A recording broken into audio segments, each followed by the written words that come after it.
thank you for joining us. My name is Paul Bale. I'm the founder and host of the Canadian Bro Show, and I played professional basketball 27 years ago was my last team. And when I met this chap, I'm so happy to have him, Mr. Justin Jones, a Canadian legend and my favorite Canadian teammate. Welcome to the show, bro. How you doing? Thank you for having me. I'm doing good, man. How are you? I feel better now because we've been talking about this for so long, and to be able to share this with you, and have this, exploration and do this after so many years is really quite extraordinary. And I'm really happy that you were kind enough to share your story, at least, initially, because we were professional basketball players. We're both Canadian. We're both born in the UK, and we're both Bosman A's. And I'll get into that later in the show. And we both played in the same team, and that was my second team. And perhaps, I believe, Justin's second team. And our stories are so parallel and so succinct in that nature that I had no idea when I first joined the team back in 1994, the Doncaster Panthers, as being let go of the Birmingham Bullets. But more importantly, let's welcome Mr. Justin R. Jones. And R is your middle name, I take it, Justin? Welcome. Middle name. Yeah? And what does it mean? Raymond. Raymond. I thought you were going to say Reginald. I was like, typically British right there. Raymond. Yeah. So listen, thank you. So I can't, I'm kind of like giddy a little bit, in that we have, our whole story is so synonymous, but I had no idea. And we met, and here we are after all these years. You tell us a little bit about where you came from. You were born in the UK, in London, its capital city. Born in London, England. Left England at 7, and then migrated to Toronto, Ontario, with my grandparents. With your grandparents? Yeah. And did you have a choice in the matter, or you just found yourself in Canada? You're 7 years old. You don't have a choice. You know what I mean? Dude, the reason why I asked you is because I had the exact same thing happen. I was born in Cambridge, which is not far from London, an hour and a half to the northwest. And my parents also immigrated to Canada because, my father was British, and he just needed to get the hell out of the rock, as he called it.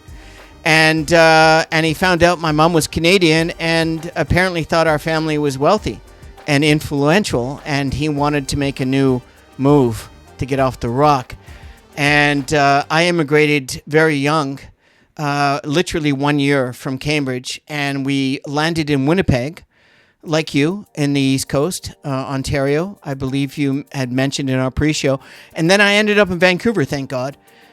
Because honestly, if I ended up in anywhere in the East Coast, I don't think I would have the same experience or this conversation with you right now, because the West Coast of Canada, the wet coast as we call it, we don't have winters like the East Coast, or basically anywhere past Calgary going east in Canada, including the Maritimes. But this show is not about the weather report. This show is about Mr. Justin Jones. And I am so excited to have you here. And, as you explained that you were born in the UK, and what I do know of you, and I don't know much of you, just to give everybody a heads up, I first met Justin Jones when I went over myself to play professional basketball at 30 years old. I had sold everything. I quit my job. I broke up my relationships. I did everything I could to not face the fear of failure as a short white dude from Simon Fraser University at 29, 30 years old. I mean, who does that, right? But I had been working my ass off for the better part of 6 months nonstop. And I decided to do it, and I put myself all in.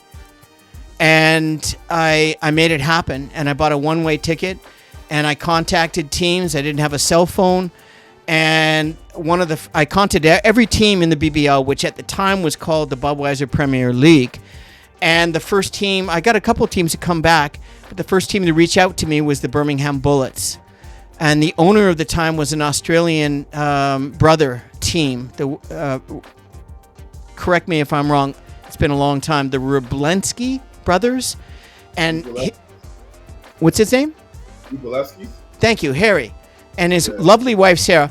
And Harry's brother, he was running the NBA Sydney Kings basketball franchise before the Australian League blew up. And he got in there with his influence and his wealth and his business savvy, and made his way into Edgbaston, which was the most elite neighborhood of Birmingham at that time. And he called me up and said, "What's the deal?" And I said, "Look, I'm a Bosman." So before we get into the interview, because both us, whether you know it or not at the time, and I'm sure you did, Bosman, really quick, because this is really important. If you're born in Europe at the time when all of the countries were part of the European nation, and you would have the right through your grandparents' heritage, either one, sometimes parents, daughter, father, mother, whatever. And in at that time in the BBL, only 2 foreigners were allowed in each team. So there was this third level Belgium soccer player that named Jean-Marc Bosman that challenged FIFA, the Federation of Football Association at that time in the late 80s, and said, well, my dad is born in France and my mother is born in Belgium, so therefore I should have the right to play in both of those countries, should I not? Well, good point. Change the dynamics of sports. FIBA, FIFA, everywhere. The largest governing bodies of sports said, okay, you have Bosman A, Bosman B. I have Bosman A because I was born in Cambridge, and so does Justin because he was born in London. And at that time, with only 2 foreigners involved, a lot of people in the at that time, the Budweiser Premier League were looking for players like us because you only had 2 foreigners, and most of your salary at that time went towards the foreigners. Now, whatever we could squeak out, we could still be in value because people were looking for us. And that's the prelim. Both of us were Bosman A's. We both ended up in Doncaster, and at different times, but a synonymous trait. And I just want to share that we had an unbelievable, successful year together. I had the best professional experience of my, I just started my career. I got cut by Birmingham literally 5 weeks after I signed. And I called the GM of the BBL, or the Budweiser Premier League, Mike Smith, and I said, man, I'm British. I'm Bosman A. Where can I go? And he goes, I'll call you back. And I got one of those phones that you buy on the month, whatever, Nokia. And he called me back and he goes, have you ever heard of the Doncaster? Of course. We played against them in a preseason game and we beat them.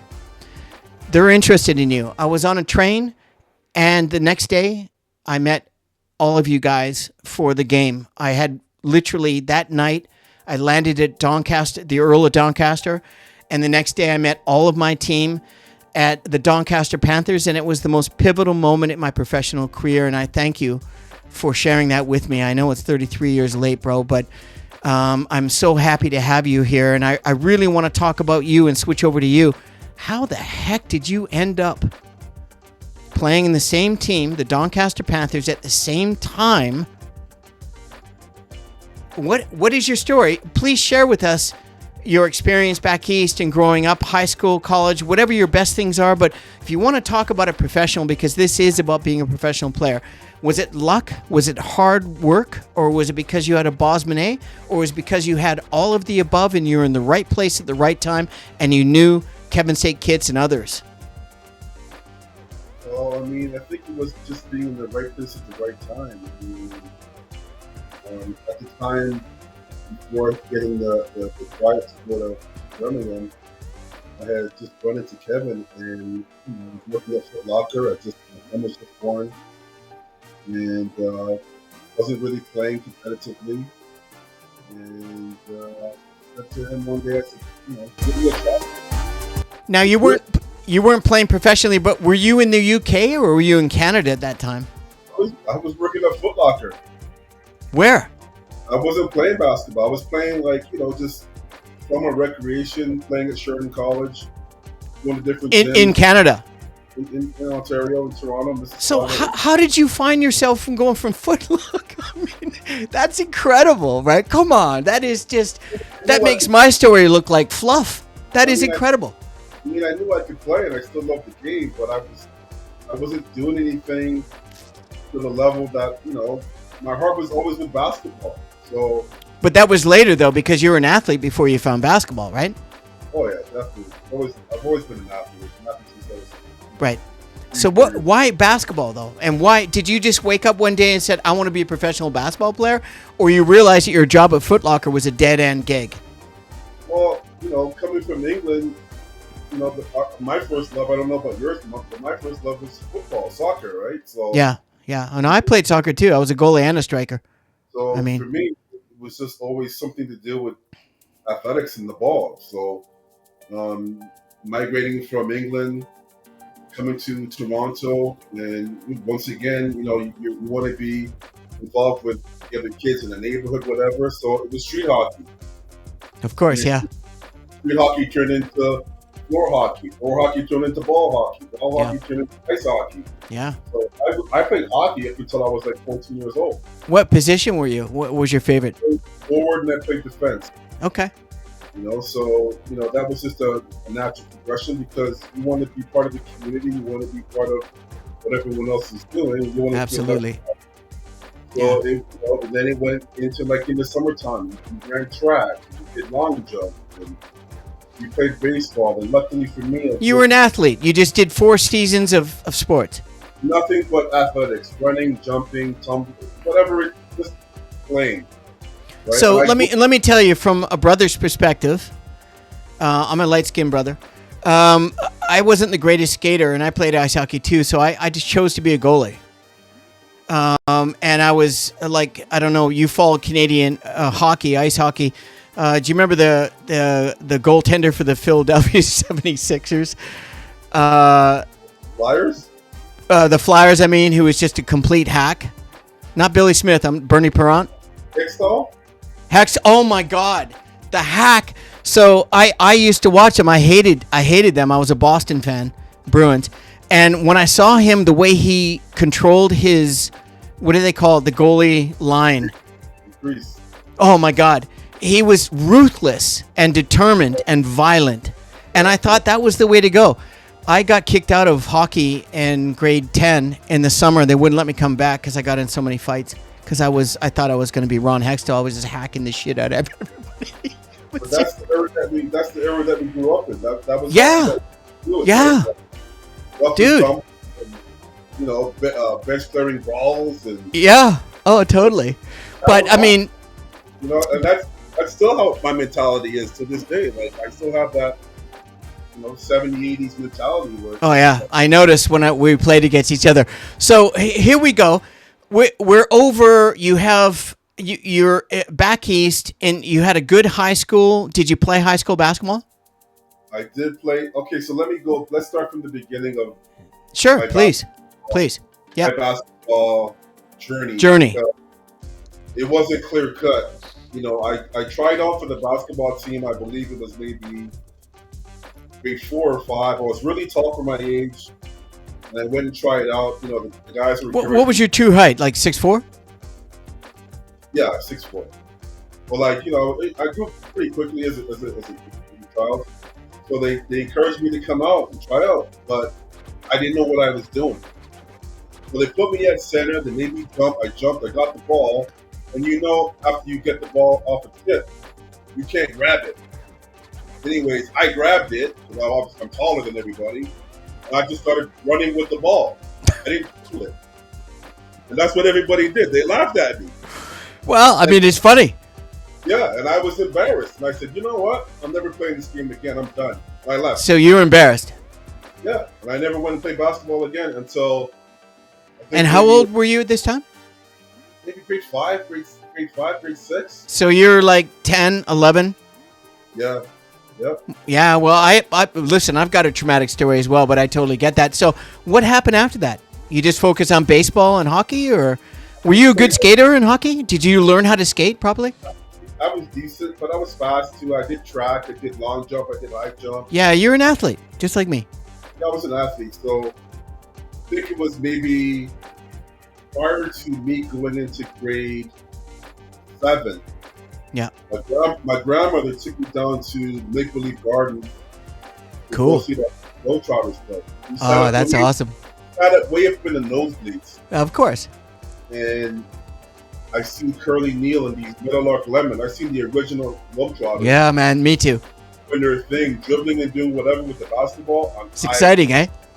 I fell in love. Oh, Like, it was just like, I want to do that. yeah, man. You know, and also getting back to the hockey piece, there wasn't a lot of black hockey players that were playing hockey back then. No, Like, no. you had the one guy I could vividly remember was Tony McKechnie. I think he played for Buffalo at the time. Hmm. Guys, one of the people that I looked up to. Grant Fuhr came along a bit later. Yeah, I love Grant. So I didn't really have that. You didn't have that influence as an Was that important for you as a young black man in Canada to be able to have that guidance, that, you know, father figure, if you will, or? We didn't have those. We didn't have those role models. But No, I know. Well, we made those though. That's why we looked up to those people, right? A lot of minorities that wanted that love hockey, right? But we Yeah. didn't have those. We didn't have that that role model. You're saying that white privilege? I'm not saying that. Right? No, I am saying that because I know what that means, and I never understood it until I actually found out what it means, and that's when I was kind of shocked and slightly embarrassed that I wasn't aware of it before I found out. And I'm not one of these people like, you know, a short white dude from Canada going in to be a professional basketballer. I know I'm going to be the shortest guy in every team if I make the team. And it's going to be the hardest journey to get there. But you have the genetics and the gift of being athletic, and you can adapt to every single sport, much like myself, because of the skill set that you were born with. Did you have a burning desire inside? Did you have a chip in your shoulder? Did you feel that you needed to... The reason why you played all these sports is because you couldn't stop. You enjoyed it. You liked to be active. But when did basketball really capture your imagination? Was it the Globetrotters, that event? The Harlem Globetrotters did it, man. That For was sure? it.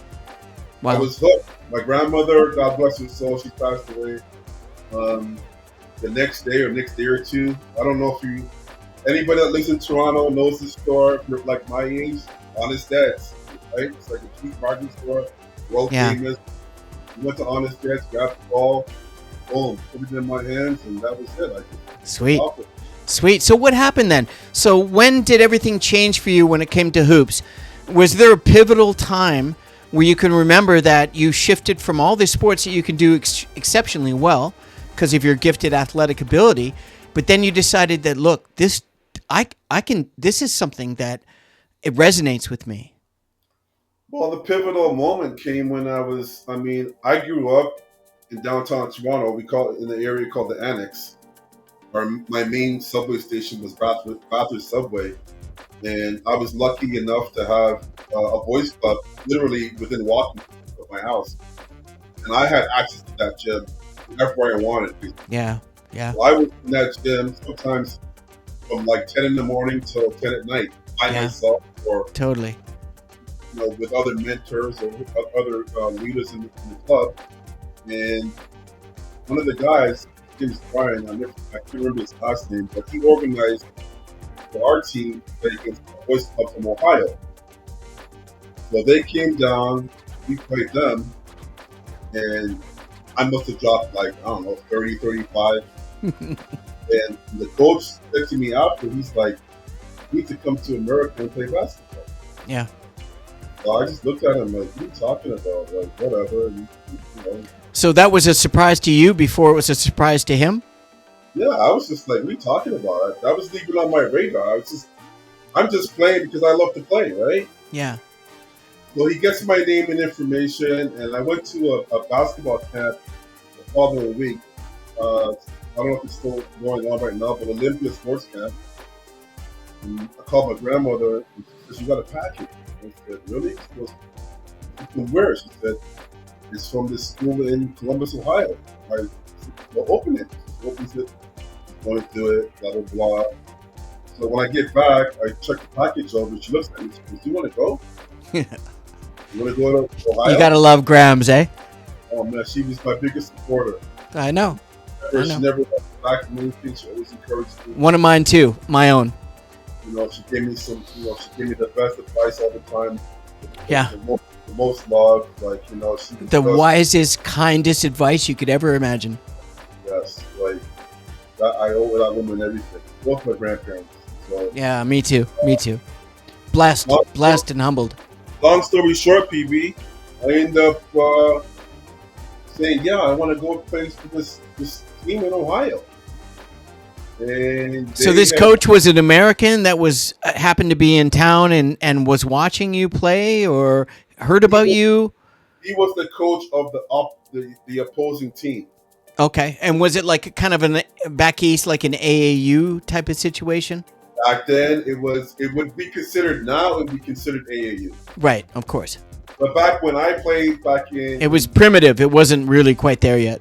No, the biggest thing we had close to AAU was called the Pauly, PAL, Police Athletic League. Right. So, you know, we played in that. I played in that one summer. And all the top players from... You know, and how old are you at this time? When I left to go to Ohio, I was 15, man. Wow, that's cool, man. They caught you at the right time, eh? Didn't know anybody, didn't know nothing. No, that's the best time. That's the best time, bro. You know, I just took a chance and went down there. Yeah. So what happened? Got billeted. And it was to say it was a culture shock would be the understatement. Why? Because you're coming from Canada? Coming from Canada, you know, still got basketball. Hockey's the first sport. Lacrosse is second. Whatever. Stuff, right? Yeah. Blah blah blah. Do you skate to school? Do you live in an igloo? Blah, blah, blah. I didn't know anybody, you know, so it was a pretty tough time the first couple of weeks.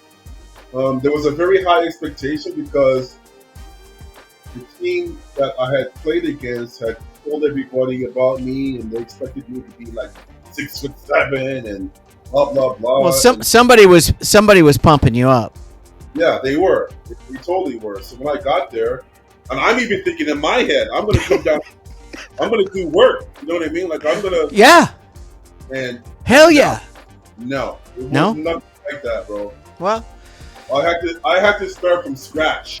Dude, I always say to people and young hoopers, I'm training a kid right now. You've trained, and I've been doing it for a long time. And I always say, do yourself a favor and eliminate expectations when you wake up tomorrow.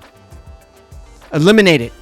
And be open to new windows and doors that will open without expectations. Learn, discern. Right? Anyways, please. I had to like check my ego, and I was humbled. You know. So you weren't so much in. I never really knew you very well, but I never thought you was an egomaniac. I always thought you were a humble. You had a certain je ne sais quoi, as we say in French, in Canada. A certain fluidity, the way you moved and the way you talked, and your smile, and your demeanor when you were comfortable, and that's how I remember you. Right? And you haven't changed. To this day, look at you. You're like 58 plus. Dude, we're doing something right, bro. I'm telling you. And not everybody's lucky enough to be here. Let's not go there, but this is about you. So please continue on. I'm fascinated because I want to hear this. So all of a sudden you blew up. So I ended up going to this school called Father Joseph Worley, Columbus, Ohio. The previous year, they had made it to the state semifinals, I believe, and they ended up being one of the. So it was a basketball academy?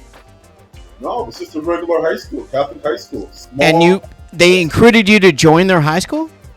Yeah, bro. Is that allowed back then? Who knows? Was it because? Wow, I've never heard that before. Yeah. Canada to America. I guess that's okay. Yeah, sure. That's what I'm saying. Like, it was something that at that time, to my knowledge, nobody else had done. So you were surprised? I was shocked. Okay, right? So what happened next? Was shock became awe, or did you realize that this was an opportunity for you to really showcase, or were you scared shitless? A bit of both. I mean, I had to I had to grind. Absolutely, bro. I went down there and literally, some of these dudes looked like men, right? Like our senior at that time, his name's Jerry Francis. He was like a man. Yeah. Like he had beard, and this guy would grab rebounds, and you would hear them from like blocks away. He would catch the ball, and he would like snatch it, like boom. Dude, Right? if I was on his team, I would be on the wing at 3/4 court already I mean, for the outlook. You know what I'm saying? Easy baskets. he ended up going to a full scholarship to Ohio State, right? Like, Really? Okay, cool. so, anyways, that year we ended up going to the state semifinals. We ended up losing. The following year, I play a bit better. I get incorporated into the team a bit more. My game starts to elevate. I'm lifting weights and doing all this stuff. Blah blah blah. There's so many other facets to this story, but I'll keep it short. Well, we'll go back at a future. I just want to get us this down first because we're going to be doing this again with your if you're interested, we're going to be doing this again. I'd love to have you on in the future as a co-host and talk about how to be a professional basketball player and talk about the journeys of others and having influential people, and specifically with what you're doing and with what I've done as well. But in the meantime, I really want to hear more because this is exactly what I had no idea and I've been looking forward to. So please continue to share. My second year, we're nationally ranked in America. I mean, we're a high school, maybe 300 students, very small school, Catholic school. And you're in Ohio, which is cornbread basketball purist state. And to say it was probably the best basketball experience to date that I've ever had would be an understatement. That's really cool, man. It was like I don't know if you've seen the show Friday Night Lights, right? So the sheriff is there. The Ohio State basketball players are coming. Ohio State football players are coming to watch this play. It was an event. You know what I mean? Yeah, of course. I understand. I followed American basketball my entire life. That's when I went to Europe and I saw what was going on in Serbia and Lithuania and Greece as an example. It blow your mind. We've talked about it previously, but I want to hear more because this is great, man. So you're like at 16 at this time? 16. We ended up going to the state finals, playing at Dayton Flyers University. Man, those are tough mofos. You know, we caravan down. We got Winnebagos. We caravan down. Sweet, yeah. And we ended up playing against a school called Dayton Jefferson, and we beat them for our first state basketball title. And excellent. Like 15,000 people. I mean, high school. And was that at St. John's, that game? It was at Dayton University. Dayton, which is in the Eastern Conference or whatever there, yeah. Midwest. And then that happened, and what happened? You just went, oh, I'm kind of liking this. Oh, yeah, it's not liking it, you're loving it. Because, so were people recruiting you right away, or it took a while? That year, a few letters here and there, not so much. But then senior year, getting a lot of letters. You putting up numbers? Oh yeah, putting up numbers. Give us some numbers, bro. Well, if you can remember, I know it's a long time ago. Numbers, we're talking like because I'm playing with a Dapper Dan All-American point guard. Of course, everyone's a rock star. So he's the man on the team. I'm second. Me and another guy were second and third. So 16, 17 points a game. Yeah, that's good. I was a rebounder, right? I was focused on the basket. Blah blah blah. But honestly, quick interjection: playing basketball with you professionally in the short time, your rebounding is really one of the most underrated aspects of your game. Your scoring was because of your rebounding, because you always put yourself in the right position to get in the mid-range. Now, you could also stroke it from three. And the beautiful thing, really quick, about joining the Doncaster Panthers, I looked at the roster, and I came in, and Mark Harvey bought me a beer at the Earl of Doncaster when I arrived from the airport. I said, what's the deal? And he goes, look, we need someone like this. And I said, well, like Mark Price, but like a poor man's version from an old, short Canadian white guy. And he goes, absolutely. Mark And Price. I want you to come in off the bench as sixth man. I want you to run the show. And I want you to get everybody involved. And when you're open, knock down the three. And that's what I did. And that's why... I was about to say, you described it to a T, because exactly what you did. It was incredible, bro. It was incredible. And he bought me 2 beers. And I was in this hotel and I was like, holy fuck, I just got cut. And I just was on national television and all radios. And I did a TV show as a dating show. And then I got cut 5 weeks later and I find myself in Doncaster. Where the fuck is Doncaster? Yeah. I had no idea. I was in Cambridge. I was born just outside London. But we're up in the north. And then, honestly, when I met you guys, the first game we played, I don't even remember, just quick interjection. I arrived, we played, that day I arrived, that night, and I went out and turned my ankle in the first quarter and a half. I don't even remember, dude. Oh, I do. I remember everything. And I thought my career was done. I thought they're gonna let go of me, and thank God I didn't ask for any more than £250 a week. And I was surprised they paid me, actually, because I was on less in Birmingham. But anyways, getting back to you, you're on the cusp. You're a young man, 16, 17 years old. You're in America, and all of a sudden you're exploding. And basketball becomes the number one sport at this point, I suppose, obviously. Well, long before that. So what happened? What happened next? It was my first love. But being there in that crowd of 14,000, did that change everything for you? Was that like, holy shit, this is unbelievable? Or were you totally cool and thought, I could get used to this? Totally oblivious. Oblivious. Because, I don't know, you're just playing. You're not thinking about... When you play basketball, I was telling somebody this the other day, I think it was one of my kids. You're not focused about who's in the stands and who's doing... Once you're locked in, you're locked in. Yeah, right? If you can get your kids to be locked in, that's great. Most of them are focused on not being locked in, but that's just my experience. It doesn't matter what's going on behind the backboard, who's waving, who's doing what. Yeah. Stay in, you're focused on what's going on in front of you. You're not paying attention to any outside noise. Yeah. Right? No, absolutely.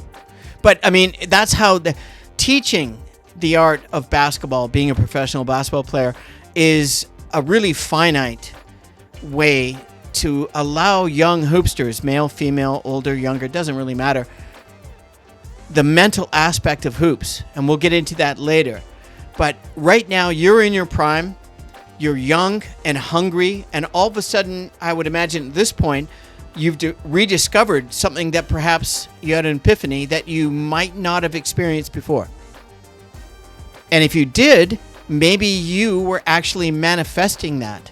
And that's why you experience it. Does that make sense? You know what, Paul? I was just playing, bro.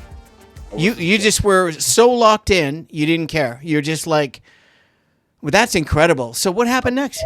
I have different experiences. I got flown out from Ohio as a high school athlete by Basketball Canada. Yeah, that's crazy. I wanted to ask you about that, if your experience with basketball, because if you're blowing up at that age, Basketball Canada's got to be paying attention. They flew me out. Basketball Ontario came knocking on my door one night. I was 16 or 17 years old. Wow, that's unusual. And I'll never forget it. Dude shows up to my house and knocks on my door. He's like, hey, are you Justin Jones? I'm like, yeah. He goes, you want to come play a game tonight? I'm like, who are you? Tells me it's me. I'm like, okay. Blah, blah, blah. Because I got a van waiting, we got some guys, we're going to go for a run. I said, all right, grabbed my bag, and I left. You know who that turned out to be? His name's Peter Montopoli. Who? Peter Montopoli. I've heard that name. The president for Soccer Canada. Oh, man. Interesting. How the hell did he hear from you? Because of... He was with Basketball Ontario back in the day. Because you were an athlete and you were making grounds, everybody was talking about you. And then what happened? Ended up going to the game, playing, whatever. And then that's how I got started and got involved with Basketball Ontario. Right. And then what happened? Once you got in, were you hooked, or you realized that this was a really good opportunity?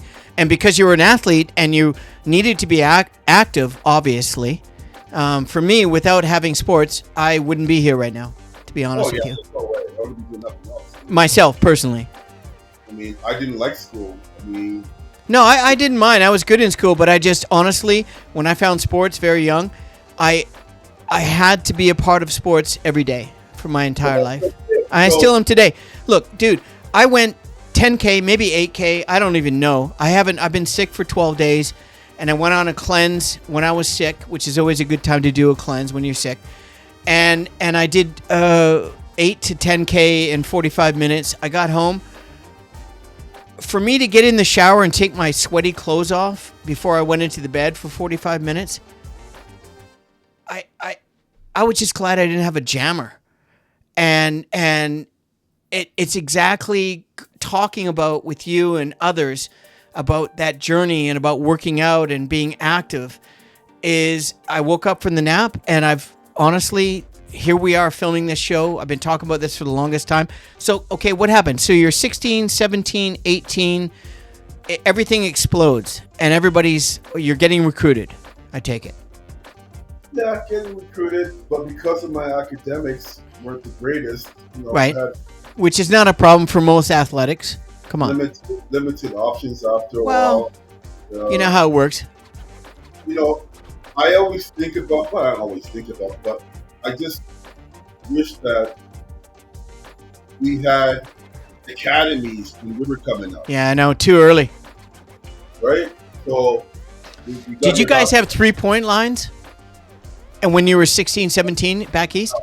No. I mean, that's okay. Like, we'll just stop this. It's totally ridiculous. In the West Coast, the 3-point line didn't come to high school in British Columbia until 85, 86. I graduated 83. I averaged 31 and a half a game. And we were 49 and 11 my senior year. And we finished 7th in British Columbia. No one expected us there. And that was the best at Kitsilano's history at that time. Without a 3-point line. If I had a 3-point line, I would have averaged 40, 45. Easy. And that's before you knew me, bro. Because when I came to the Doncaster, I wasn't the prolific scorer. I was the point guard coming off the bench and dropping dimes. And like a millionaire. Making my teammates better, making the team better. That's the change that happened. But this is before you went there. So what happened when you got into the end of high school? Were you still with this school in Iowa? Ohio. Sorry. I always get those mixed up. Back to Toronto, played at Open Collegiate, backed up, MVP, All-Stars, yada, yada, yada. So you're just killing it. Once again, excelling in basketball, not doing too much academically. Then you get recruited by the one and only Jerry Hemmings and get out to Brandon University, Manitoba. So go out there, win a national championship. That's another story in itself because that was a whole... Man, that's a whole different episode. But Crazy. that's incredible. And you're how old at this time? Brandon, 1920. So you guys won the Brandon Championships in Manitoba. We won the GPAC. GPAC was a GPAC West, a GPAC. Back then, I can't remember, but I'm sure it's changed a little bit. Whatever. In Manitoba, University of Winnipeg. Yeah. Won national championship. Yeah. Oh, excellent. I go to Sheridan College. I was an All-Canadian. You're going to Sheridan College after winning a national championship because of your grades. Right. Fair enough. Me too. Yeah. Mixed, right? Me too. And then, life happens, and next thing you know, I'm having a son. You're having what?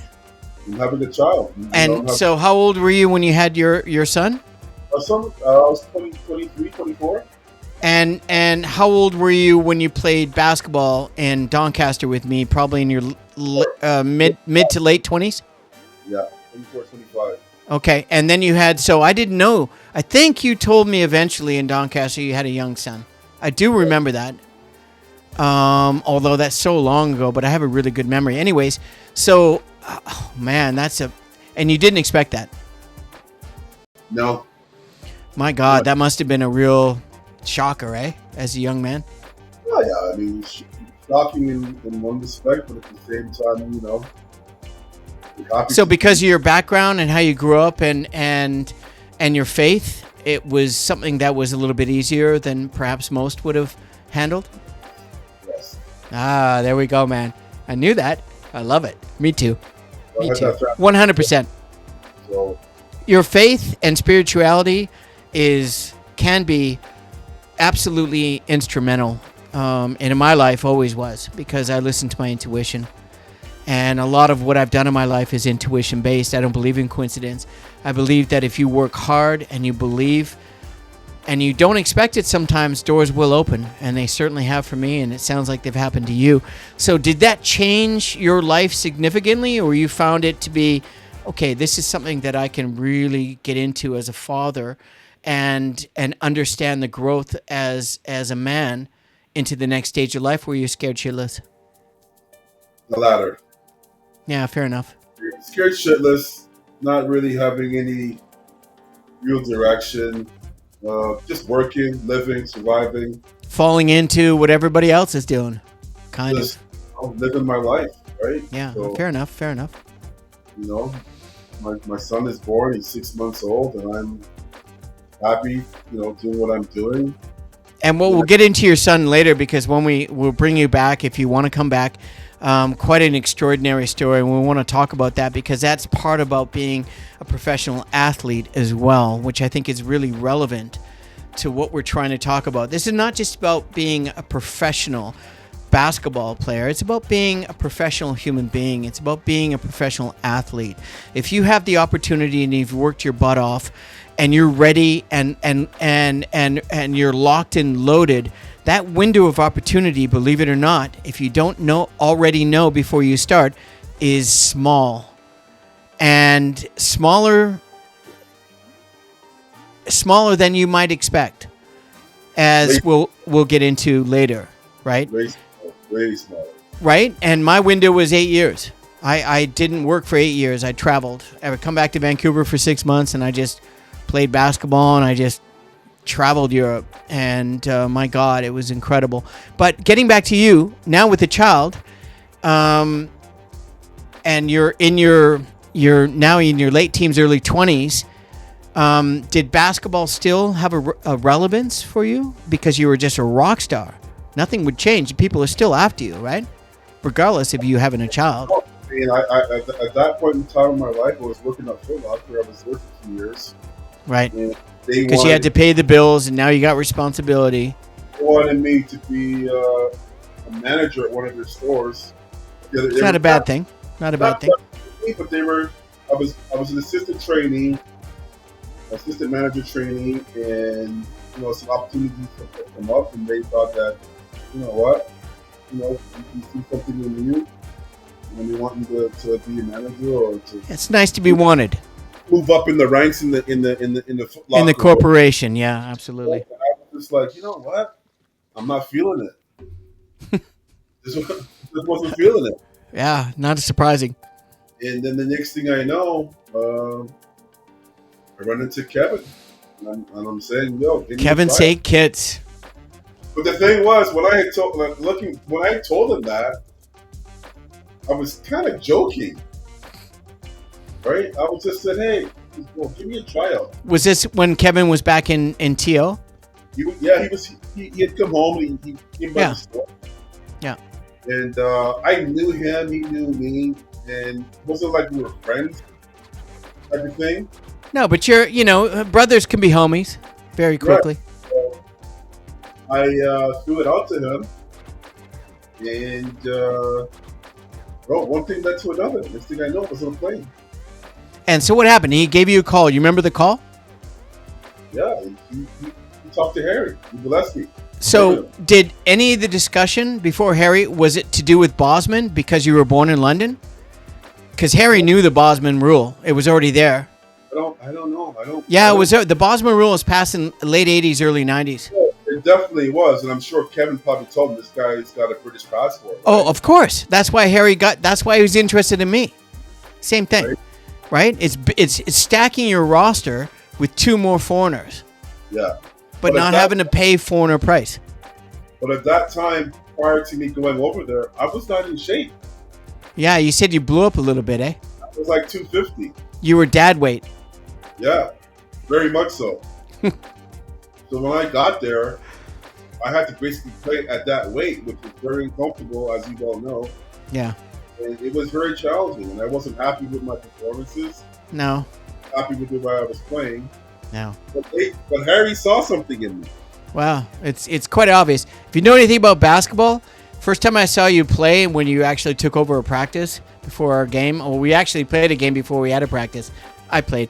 That's the area when I blew my ankle out. I watched you guys, your offense, and I really liked Mark Harvey's offense. He really had it good, but it was really only about 5 players on that team.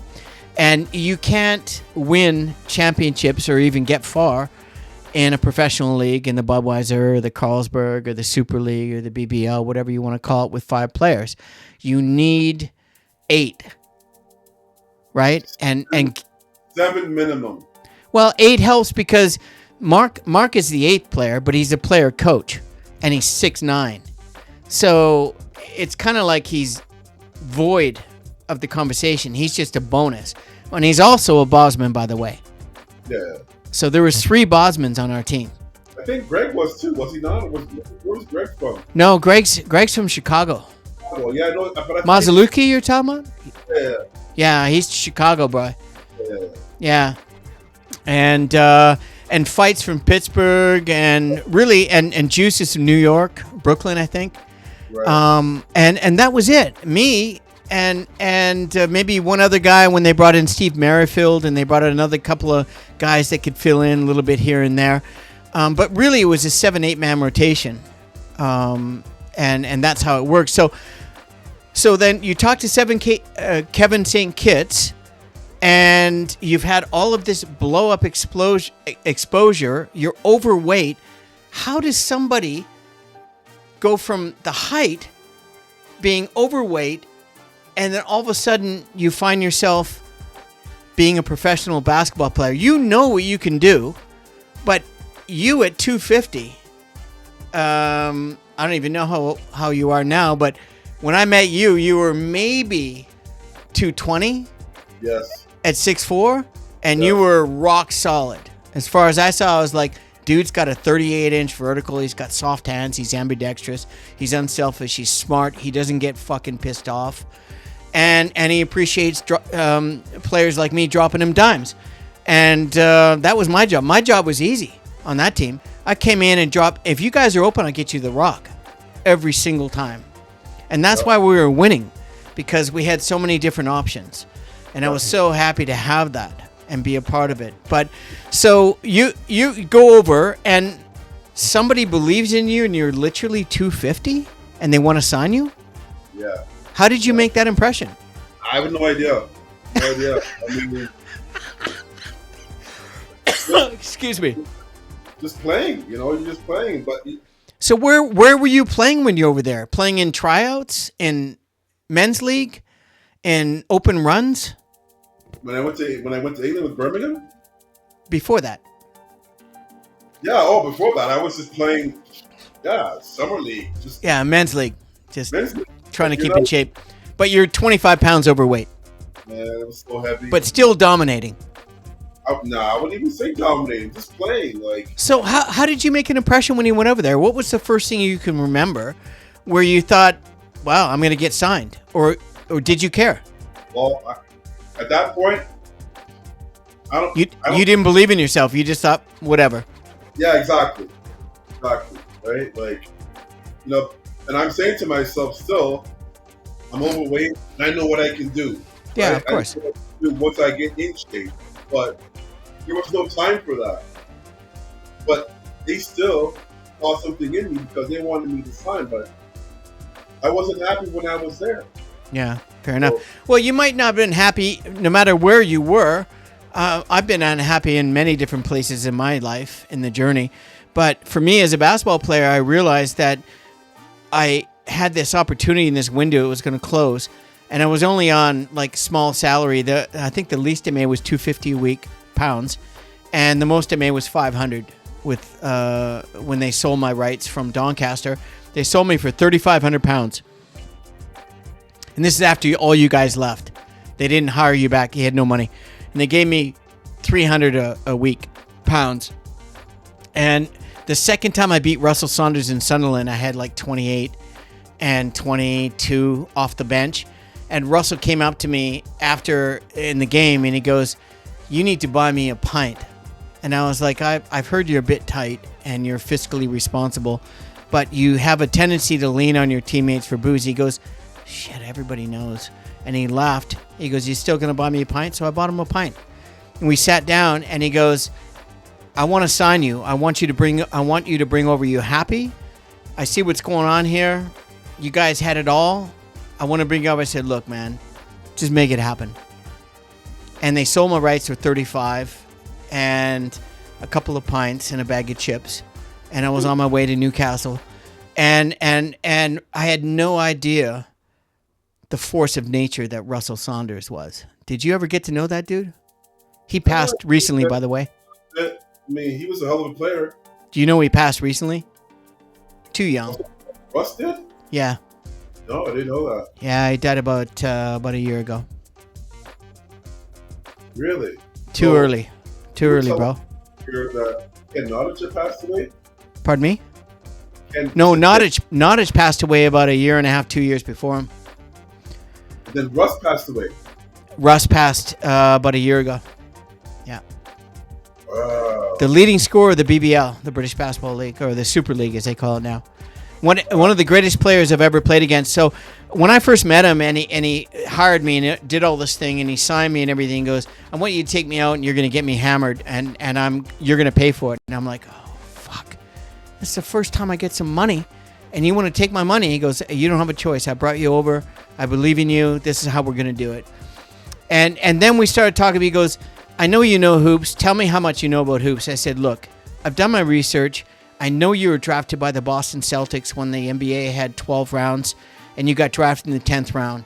I know you went to New Mexico State, and I know that you were electrifying and one of the leading scorers at the NCAA Division I at the time, but I also knew that you were a freak show, and that the reason why Boston drafted you in the 10th round, you should have gone on the 3rd round because you were like, as far as Boston was concerned, in my opinion, because I'm a hoop junkie, like I do my research, like Tiny Archibald.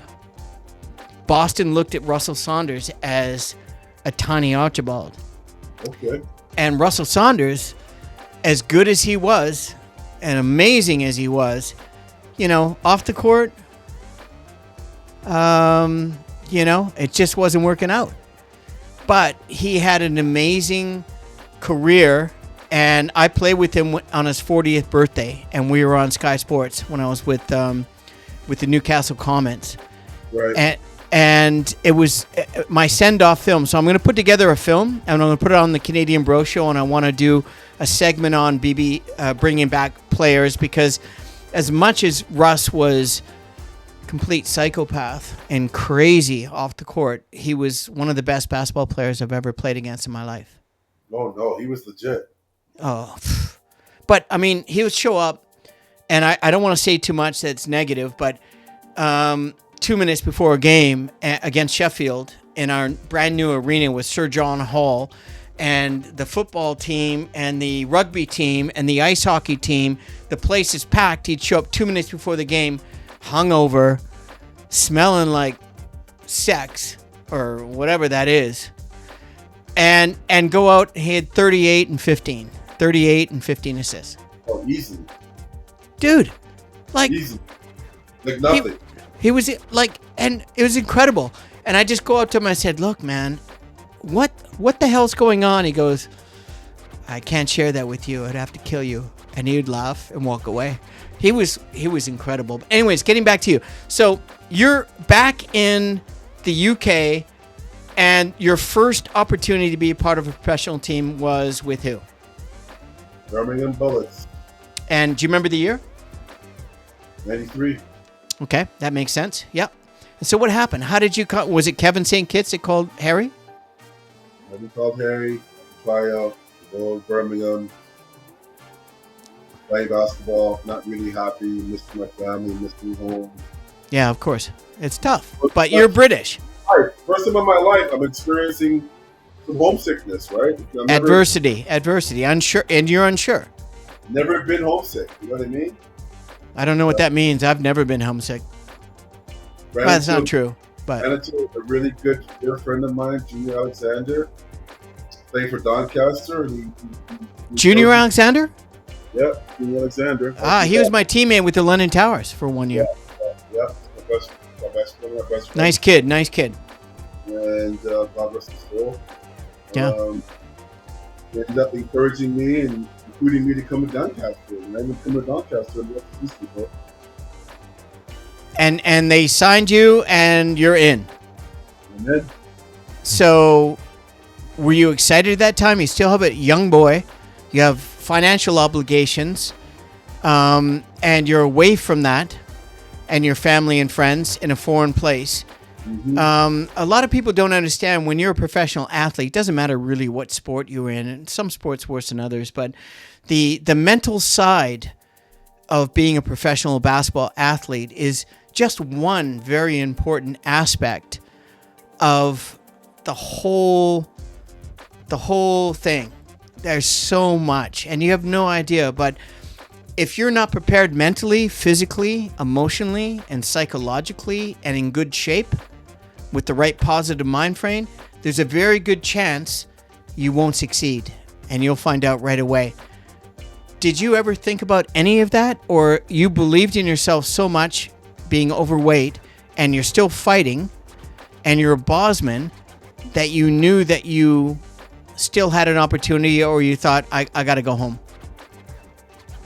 At that point, I was just relieved to be where I was in an environment that I felt was welcoming. Yeah, fair enough. With a friend. Yeah. And I knew that once I got into playing shape, that I could do something. I could play the way that I know it to play. And I was lucky, when I say lucky, that I had a coach, Curtis Xavier, who saw that in me. Yeah, he was good, man. He was very well respected. He recognized that I had talent, and he would talk to me one-on-one. And he would say to me, he goes, you know what? I want you to be our leader. I want you to be one of the guys. So, he would encourage me. You know what I mean? Yeah. And that's what we need, man. We need role models. But I mean, it doesn't sound like this was coincidence, Justin. It doesn't sound like a lot of people might look at this episode and think, well, maybe this guy doesn't deserve it. Maybe this old white guy doesn't deserve it. Now, we're easily replaced as professionals in FIBA, in the Federation International Basketball Level. It doesn't matter if you're an A1, A2, B1, B2, C1, C2. You want to be a player coach in a different league. You're replaceable because the salary you're at is the most least common denomination. And the only thing that we have the advantage of is we're both Bosman A. We're both European players. Yeah. And, of course, not to shortchange any of the episode, but the very next year, Justin, the BBL or the Budweiser Premier League, in their infinite lack of wisdom, once again, decided to change the rules of British basketball. And instead of allowing 2 foreigners, they allow 5. So players like you and me, at the end of the day, are not getting paid like we used to, and we're not a premium because instead of 2 players, they can spend all their salary cap on 5 and then keep the British basketball scrubs like us on a decent salary, but not develop the youth of the BBL. And that changed the whole dynamics, and that's when I left the Newcastle Comets and went to Austria. Because I could make more money and have better stats, and I could still come back on my own terms. But when I left Doncaster, okay, so how did you get the Doncaster gig? Who called you? What was the whole... Do you remember? You just rolled into the Dome one day, and they hired you, and they gave you money and a place to live, and a car, and food, and say, play with us. Basically. Was that because of Kevin St. Kitts? Because of Junior Alexander. Okay, so Junior was... Okay, that's really interesting. I didn't know about that. I always liked Junior. in my photo, and I'll show it on a different episode, Junior's, when we won everything when I was with the London Towers, I came back from Austria, Junior was on that team. And only because he wasn't really a paid player, he was a junior player, because their salary, we went 8-9 deep in salary. And the other 4 guys were like local London guy, Brixton Tomcat, in the whole thing. Junior Alexander was on our teammate, great guy. I love Junior.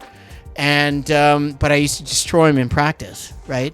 And a lot of the British players would be like, "Fucking Bale's just killing this dude." And then I was the guy that came in late. And but anyways, we won everything that year, so nobody can take anything away. So. Who was your coach? Was it Billy Limbs? No. Billy was the head coach of at Docklands in London. They opened a new arena. The London Leopards were playing there when the London Towers. And so all the money was in the Towers and the Leopards, right? If you want to be in London, you got to pay to play or get paid to play. Right. And I was living in Docklands briefly, but then when I was with the Towers, I ended up living in Heaton Thorpe, which is next to Croydon in southeast London, like not far from Brixton. Really, it was like a murder a week, basically. And our 2 up, 2 down, we were in the 2 down, 2 and 2, was right on the train station going to Croydon, our backyard. So the place shook every 3 minutes all day long. But, that's what happens. I think really what it comes down to is when we finished from Doncaster and I got sold, and you had an incredible year. Everybody loved Juice. Chris Fight had a great year. Everybody was surprised that Doncaster did what they did as quick as I did coming into the first division, and we finished, I think, 4th or 5th, I believe, which was out of 13 teams, which is admirable. You were getting recruited by a few other teams at that time before I left, right? What was the interest? You had, Thames Valley, Sheffield? No, it was between London Towers and... Towers, because of your Cadle. Yeah, Cadle. Connection. So Cadle reached out to you, right? Well, it was mutual interest, man. I mean, initially... Yeah, Cadle's a great guy. Initially, it was definitely Towers 1, Sharks 2. But you ended up signing with the Sharks. I ended up going to the Sharks. So who spearheaded that? Was it the ownership? Was it the coach? They were playing in the Finals Championship, and I wanted to play in it. In the EuroLeague Championship, yeah. The Finals Championship. The Houston Rockets were coming over. Yeah. All the top clubs from Europe were playing in it. It was going to be down at London Arena, blah, blah, blah. But that was the draw for me. And, they promised me some things off the court as well. As far as the job, blah, blah, blah. Yeah. Well, so, I mean, I don't know if you remember as much as I do, but we played the Sheffield Sharks at least 4 times that year. 2 times in regular season, 2 times in the playoffs, and we only won 1 game. And the 3 of the 4 games we played against them, everybody else, just their defense was excellent. They were well coached. And Chris Finch was there. Yep. And the only player that played well against Sheffield and put up the numbers was you. And 2 of those 4 games, you had 32 and 36, plus rebounds and everything else. And from your size, being undersized for a small forward, power forward, if you will, you kind of reminded me of back in the day of a Mark Aguirre or a 6'5" guy that could just go down low and take over, but still had the athletic thing.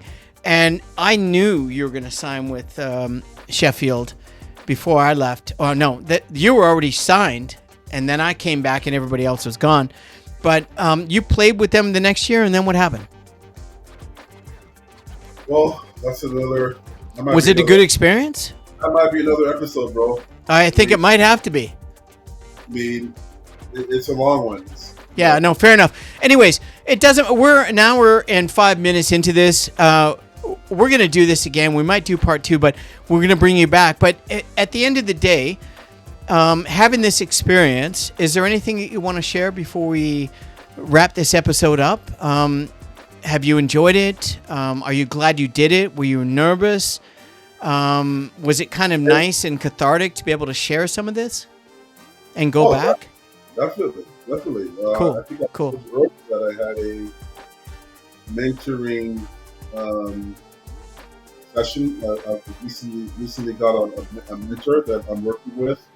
Cool. Yeah, Working you on, said that earlier. How'd that go? oh, amazing, amazing. And she put it to me like this. She said, you know, the things that you have gone through, you went through them so you can teach others about the experiences that you've had.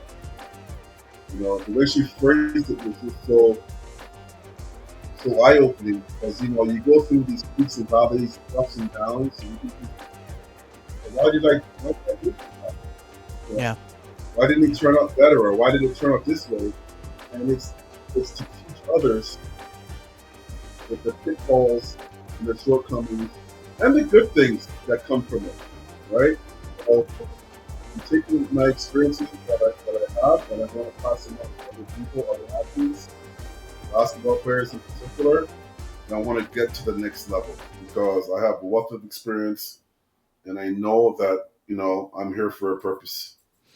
Well, that's beautiful. So, what is the next level to finish up this show? Where do you want to go, bro? We're gonna have to do another episode, man. No, listen, I'm looking forward to it.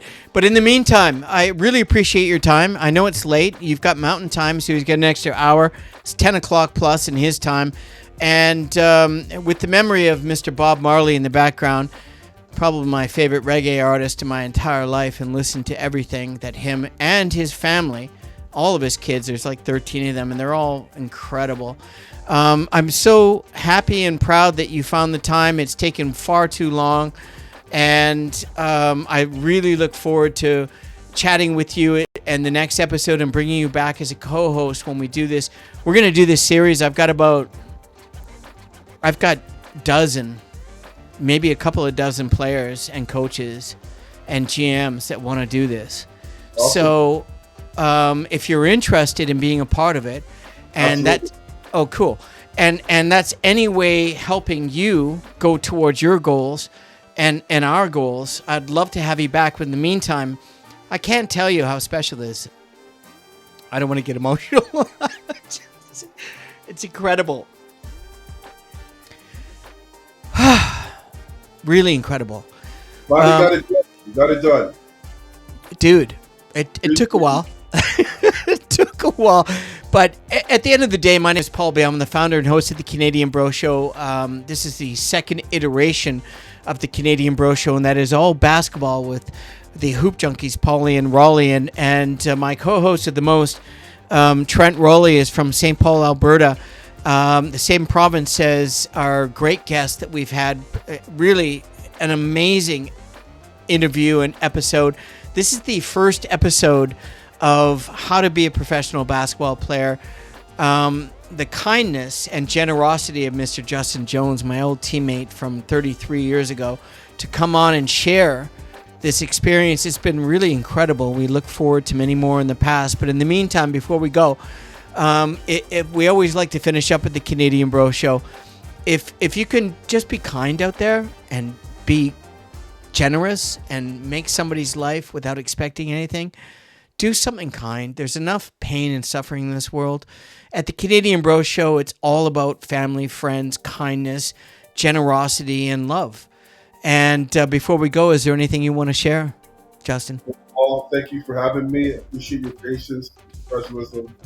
We've been trying to do this for weeks now, been off and on, and you've just been really, really supportive and no pressure. And I just want to say it's been awesome, connecting again with you. And let's do it again, man.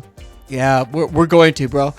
Thank you kindly. Very kind words. In the meantime, everybody, we have to close the show off because it's been unbelievable. Let's just leave on a high note. In the meantime, thanks again for having Justin join us for this special episode, the very first, although it's episode 44 of 46 now in the second iteration, and more to come.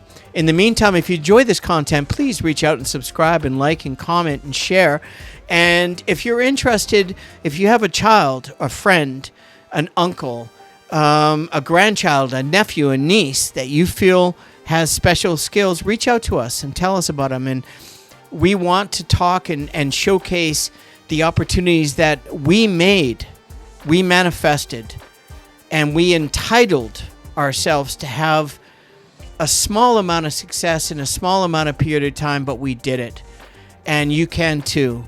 Thanks again, Justin. My name is Paul Bale, the host and the founder of the Canadian Bro Show. We're signing off. We'll see you next week. Take care, everybody. Peace, love, and happiness.